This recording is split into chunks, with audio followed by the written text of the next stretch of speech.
Welcome to another Dive in 5. I'm Bailey Murphy, Math DRT. In this Dive in 5, we're going to talk about data analysis for kindergarten.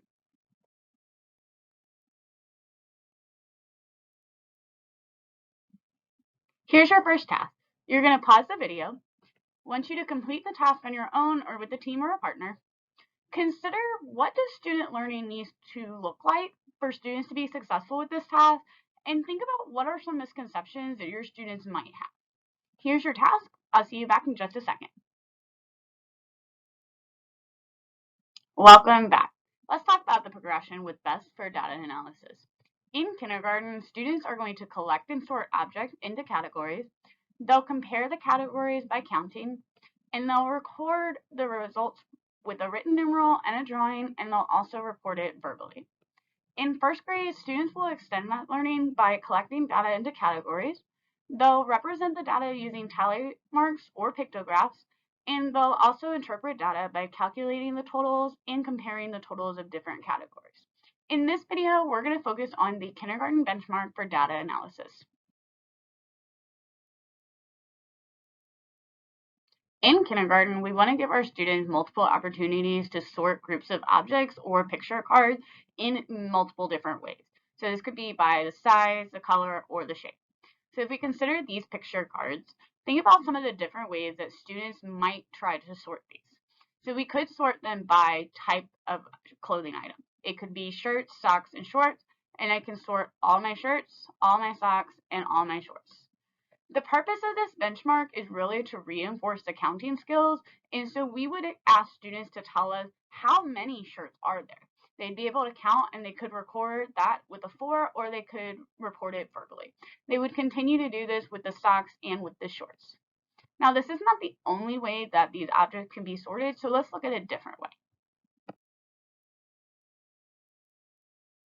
Considering these same objects, we could sort them by color. I could sort all the blue things, all the yellow things, and all the red things.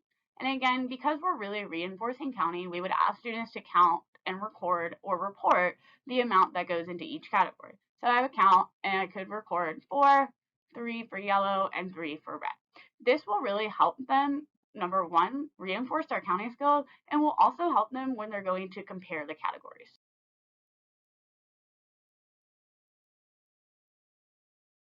After sorting objects, students should be given opportunities to count to compare the categories. It's important to note that in kindergarten, students are expected to sort geometric figures based on their defining attributes. If we consider the shapes on the screen, we could sort them by the type of shape, we could sort them by the number of sides, we could even sort them by if they have straight sides or curved sides.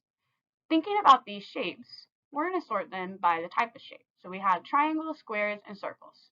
Students should be drawing pictures of each category so that they can record their data. They then can represent it using a numeral by counting. They can count the triangles, the squares, and the circles, and these are going to be really important for them when they're asked comparison questions. So for example, what shape appears the most? Well, students should be able to notice that 5 is the highest number out of my categories, which means that I have more triangles than I do squares and circles. We can ask students, how many squares are there? We can also ask students, how many more triangles are there than circles, to help them start to think between comparing those two different categories. When we're thinking about the concrete, representational, and abstract thinking for data analysis, it's important to remember that students are not in a race. They don't need to get to the end, and the real purpose of this is to build really strong bridges between each of these types of thinking to build a really strong foundation for students in data analysis.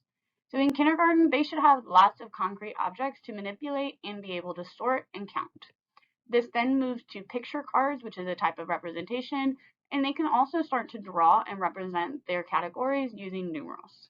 As students move into their abstract thinking, they'll start to think, well, there's 5 triangles and 3 squares, so I know there's more triangles than there are squares.